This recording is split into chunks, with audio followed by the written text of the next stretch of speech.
All right, this is the short tutorial for the setup. So once you get your Cake Ninja, you're going to want to do the initial setup, and it's down here where it says, let me show you. If I can get this to be a little bigger here. Well, anyway, the tab down at the bottom says Setup, and it's easy to find. It's one of the first things you're going to find after the Instructions tab. So this is where you're going to put in your particular numbers. For example, you're going to enter your prices for cupcakes. You're going to enter any price changes as you go along if you change it. So what you're going to do is only put a number in a yellow square. Otherwise, you don't need to change anything. So what you pay yourself hourly, you're going to put here. So you can put 10, 20, 30, whatever you want. If you're going to charge mileage for delivery, put that here. I think the standard government rate is 55 cents. If you don't charge a per mile delivery, then go ahead and put a 0 there.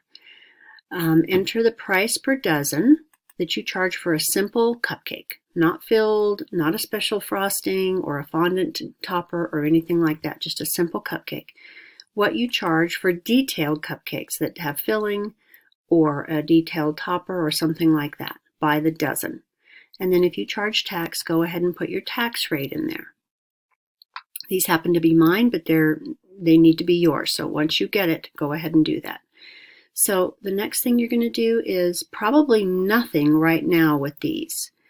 But once you work with the Cake Ninja a little bit, if you feel like your recipes, because of where you live or the types of recipes that you make, are either too big or too small with the standard calculations that you're going to be using, then you can adjust that here. But for example, I have made all the calculations on the baking calculator, which you're going to be using all the time, based on the finished product of a 1-inch cake layer. So my recipes need X amount of grams of batter to make a 1-inch cake layer, and that's what I based all of these numbers on. But let's say you want, for some reason, you want them taller, or with the grams I've given you, they're not quite 1 inch and you want to make them 1 inch, and your recipes and your oven and your altitude or whatever is just not making them high enough.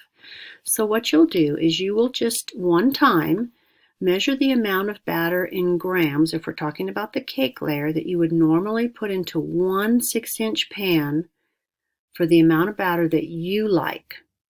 I have it based on 330, but you may want to make it 350. Or you may want to make it smaller, maybe because you live at lower altitude and your cakes rise really high. You can put less batter in there. But whatever it is, for a one pan, 1 6-inch pan, put that in there. Now this is only if you don't like what my calculations are doing. This is the standard number.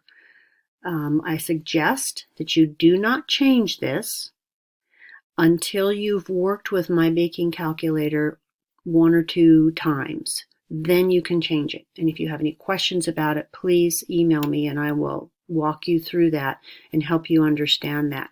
But for now, leave these numbers the way they are. This is just for later on if you want to make some adjustments because you're not happy with the size of your cakes. Same thing, if you're not happy with, if you use more or less frosting and you're finding that I'm not having enough frosting or I'm having too much frosting, you can change that amount here. This is the frosting one, and this is the filling one. So the same thing goes. If you use more filling and you're finding that my calculations told you less than you like, then you can fix that here. But these are standard amounts. I want you to try these first, and then if you need to make that adjustment, you can later. And it's a lot to learn right now to do the very beginning, in the beginning when you start working with the Cake Ninja. So leave these numbers alone for now. Work on them later if you need to. So that is basically the setup. That's all you really have to do is really fill in these and leave these alone. So go ahead and do that, and then everything that is going to be calculated in your costing is going to be based on this. If you ever change your mind and you raise or lower your cupcake prices, or if your tax rate changes, this is where you're going to do it. If you decide to charge yourself pay yourself more for labor or less, this is where you're going to change that. You don't change it on every form. You change it one time, and it goes to all the quotes that you give. So thank you so much for watching this little tutorial on the setup process.